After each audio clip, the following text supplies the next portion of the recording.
un salaire gelé pendant 7 ans, ça c'est un effort que vous ne voulez plus, que vous ne voulez pas consentir? C'est un effort que l'on consent depuis 5 ans, mais j'ai envie de dire c'est en termes d'effort et puis c'est aussi en termes de reconnaissance. Aujourd'hui, ce que disent les employeurs aux fonctionnaires, c'est finalement on ne reconnaît pas votre travail, on ne le respecte pas. Donc on n'est pas qu'en termes d'efforts, hein, on en parlera des efforts s'il faut en parler, mais on les fait depuis 5 ans, on les fait non seulement sur la question du pouvoir d'achat, on les fait aussi sur la question des conditions de travail. On voit bien que les conditions de travail sont très dégradées dans la fonction publique.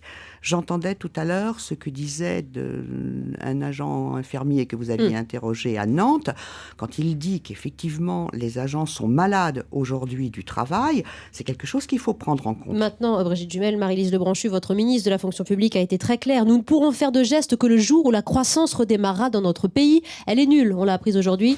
Donc le dialogue, c'est fini ?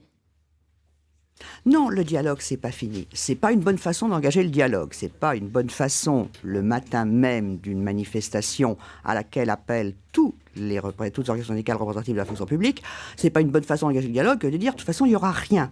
Je crois que nous avons un besoin de l'avoir, ce dialogue. Et ce dialogue, il n'a pas commencé. C'est ce que nous demandons à la ministre aujourd'hui.